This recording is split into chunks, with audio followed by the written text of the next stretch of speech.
Isang mapagpalang araw o gabi po sa lahat. Oh my goodness. Hatid sundo kay Carla. Sino kaya? Si Coach nga ba? O si Papa Jomar? Naku po, yan po ang ating napakamainit na pag-usapan ngayon mga idol.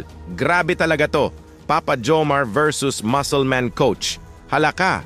Bago po tayo mag-umpisa ay shoutout ko po muna ang mga leaders ng Kalingap na sina Kuya Val Santos Matubang, Ate Edna Vlogs at Idol Kalingap Rab. Pati na rin po sa lahat na kapwa reactors ko, especially na po ang Karepa, suportahan po natin sila palagi. Ito na nga, hatid sundo kay Carla, sino nga ba? Si Coach nga ba? O si Papa Jomar? Sa pagkakaalam ko po kasi ay nag-OJT ang isang Carla sa ngayon. Kaya siguro ay kailangan ito ng may maghatid at sundo sa kanya, especially ay nasa poder pala siya ni Kuya Rab ngayon nagpasamantalang nagstay kasi nga ay wala pa itong nahanap na boarding house. Hindi pa po kasi, wala pa po kasing boarding house si Carla. So, yun po as of now, kay Kalinga Prab pa po siya nag-stay. Pero thank you kay Kalinga Prab. Napakapit na pa ni Kalinga Prab. And di Miss Jack Tapia Matubang, yung mag-asawa na po na yan. Kasi for the meantime, since wala pa pong si Carla, dyan po muna sila patuloy. Ang bait talaga ng isang Kuya Rab at Ma'am Jackie. Kaya sobrang nagpapasalamat po talaga si Papa Jomar na pinatuloy nila pansamantala ang kanyang love of his life na si Carla. At sa live nga ni Kuya David Vlogs ay parang nabanggit nila dito na baka ang isang coach daw yata ang maghatid sundo kay Carla. At ang naging reaksyon nga ni Papa Jomar dito ay hindi daw pwede. Naku po.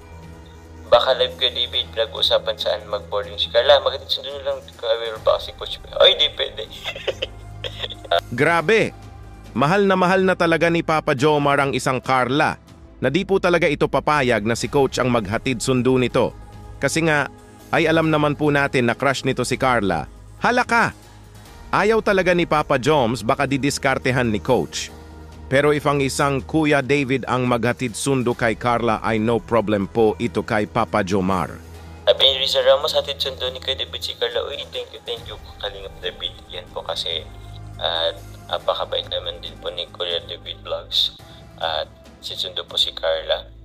So yun, since lagi naman po silang nasa labas. So yun, kami naman po talaga ay magtotropa. So tawag po niyan, kailangan po natin talagang anuhin. Ay opo, safe po yun kay David. Opo. Pagdating kay Kuya David ay nagpapasalamat pa si Papa Jomar dito. Kasi nga daw ay tropa naman sila at safe na safe daw ito kay Kuya David Vlogs. Pero kay Coach ay ayaw po talaga ni Papa Joms, naku po. Pero pag makapunta naman daw si Papa Jomar sa daet o sa lugar nila, Kuya Rab, ay siya na daw mismo ang maghatid sundo sa isang Carla. Wow, grabe, nakaka-sweet. Bukas po, since pupunta naman tayo bukas sa daet, tayo po natin na tayo po maghatid sundo kay Carla. Goods po ba yun? Hatid sundo pa nga. Grabe ikaw na talaga Papa Joms, for sure goods na goods po talaga yan sa mga viewers, especially na sa mga solid Jomcar fans. Wag muna pakawalan si Carla Papa Jomar kasi nga ay for sure madami ng mga boys ang humanga dito kasi nga ay sa taglay nitong ganda tapos mabait pa, matalino, kumbaga nasa sa kanya na kasi ang lahat na hinahanap ng isang lalaki. At Papa Jomar, may nabasa nga sa comment section na si Coach daw ang maghanap ng boarding house or apartment na matuluyan ng isang Carla. Naku po, ito po ang naging reaction ni Papa Jomar. Since 28, si Coach na daw maghanap ng boarding house ni Carla. Ay, try niya po. Ihanap daw po ni Coach si Pretty Carla ng apartment. Ba't naman si Coach maghanap? Grabe naman po yun. Hindi po pwede yun. Oh my goodness!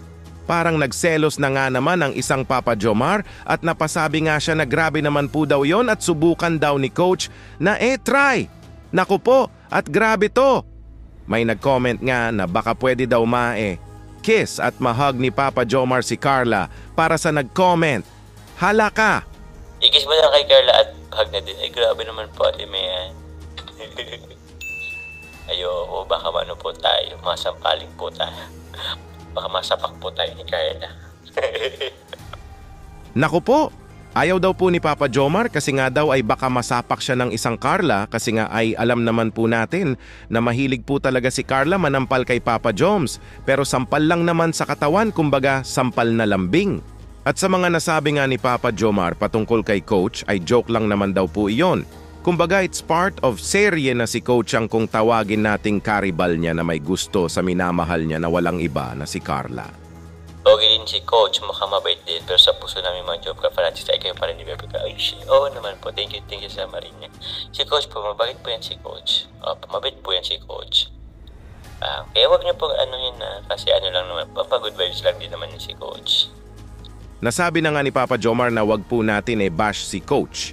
Kumbaga it's part of serye na good vibes. Mag-enjoy lang po tayo sa mga eksena ng tambalang Jomcar.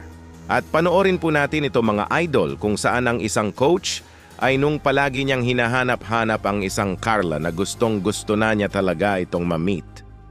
Ba't niyo pala sinama si Carla? Ay, ano na?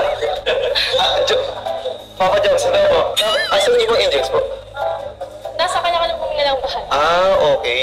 Ikaw lang pala ngayon mag-isa, din yung kasama yung iba. Sa sunod po, pwede niyo isama para may kasama ka, para may kabady ka. Kasama mo si Carla, yun. Si Carla, sila Joy, sila Beyonce, para hindi ka din nag-iisa. Tapos, sa sunod dapat sama mo sila Carla. Siyempre, para may kasama ka. Para may kasama kang mga pagod, hindi lang ikaw. Dalawa kayo. Magsama mo sa maganda kasi may kaching bodies, pero huwag niyo lang sama si Kuya Jones. Ayan yung Tapos next time para hindi ka masyadong ma-board, sama mo si Carla. Siyempre, para dalawa kayong magiging fit din. Tsaka para kasama rin, usap ka, hindi ka masyadong ma-board sa gym. Yun na naman. Thank you. Grabe, crush na crush talaga niya si Carla at eto na nga sa wakas na meet na niya tapos may pa-picture pa together. Naku po! Ala! Sino sa mata mo dito? Halingap po. Sino sa mata mo? Halingap po. Halingap? Ay! Ano na gumanda si Carla sa amin?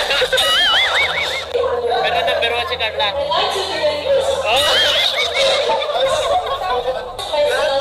Lahat.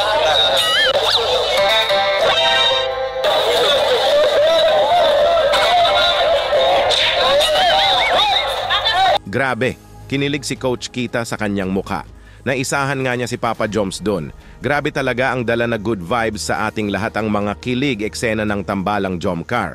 Tungkol kay Coach at Papa Jomar, ay part lang naman po ito ng serye kumbaga para mas exciting ang mapapanood nating mga eksena. Kaya suportahan lang po natin at mag-enjoy lang po tayo sa stress reliever na serye na ating napapanood. Pero who knows in the future na ang kilig moments together ni Papa Jomar at Carla ay maging isang true love. Kumbaga, sila na pala ang tinadhana sa isa't isa. Ano po masasabi nyo mga idol sa naging reaction video natin ngayon? Mag-comment lang po kayo para malaman ko din po ang opinion nyo patungkol dito. Dito muna lang po tayo, Kuya Dambo nga po pala. Mabuhay ang Team Kalingap. Hanggang sa muli, maraming salamat po.